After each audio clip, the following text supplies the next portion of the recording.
洞察局势，开启视野。这里是火力早报时间。五角大楼向中东增派部队。伊朗外长公开喊话称，霍尔木兹海峡仅对敌人关闭，法国唯一航母进驻地中海。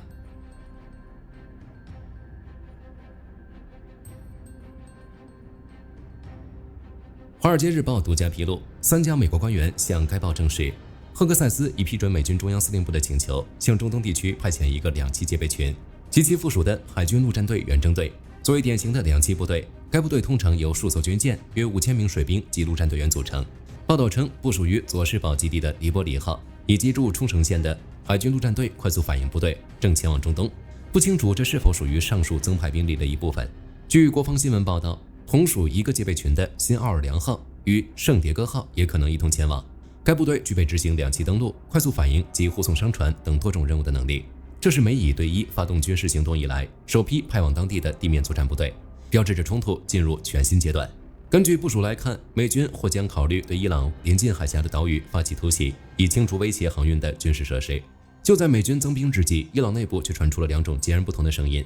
此前，伊朗新任最高领袖莫谢塔巴表示，必须封锁霍尔木兹海峡。然而，伊朗外交部长阿拉格齐接受媒体采访时，对霍尔木兹海峡问题提出了一定程度的修正。阿拉格齐明确表示，霍尔木兹海峡实际上是开放的，仅对美国和以色列的船只关闭，只是许多船只出于安全考虑选择不通过，但这与伊朗无关。面对伊朗的迥异姿态，在接受福克斯新闻电台采访时，特朗普放话，美国将在接下来1周猛烈打击伊朗。之后，他在社交媒体上发文称，美国很快就会让霍尔木兹海峡开放。特朗普还向媒体表示，美国海军将很快开始护送油轮通过霍尔木兹海峡，并呼吁其他国家向霍尔木兹海峡派遣军舰，共同维护航道安全。然而，法国却给出了令人玩味的反应。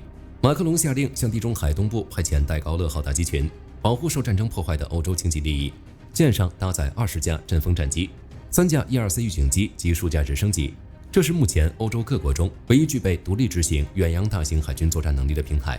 除了航母之外，法国还部署了8艘护卫舰与2艘2栖直升机母舰，并获得意大利、西班牙及荷兰等欧洲盟友加入护卫。目前，法国海军23艘主力水面舰艇中有19艘正在海上执行任务，动员率高达83%。马克龙将其称为前所未有的动员。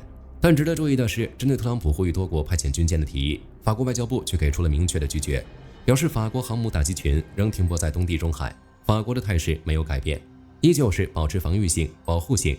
法国国防部长沃特兰重申，当局不计划向霍尔木兹海峡派遣军舰。这意味着，尽管法国在展示其保护欧洲经济利益、维护海上航线的决心，但在行动上依然避免与伊朗产生正面冲突。今天的早报到这儿就结束了，后续局势如何演变，火力军将持续关注。下期见。好的，各位观众朋友们，我们频道一直在聊真实的军事资讯和武器装备，后台也经常有朋友问，有没有值得推荐的入门级模型？今天就和大家分享一款近期接触到的产品。首先，它的外形还原度做得相当不错，比例准确，武器上的一些关键细节和标识也都有体现，材质也说得过去，拿在手上有不错的分量感。其次，它具备一定的可动性，对于理解基础操作原理有一定帮助，让它不仅是个静态摆件。综合它的做工和可玩性来看，价格确实比较亲民。对于想入门模型收藏，或者单纯想在桌上贴一个摆件的朋友来说，是一个性价比很高的选择。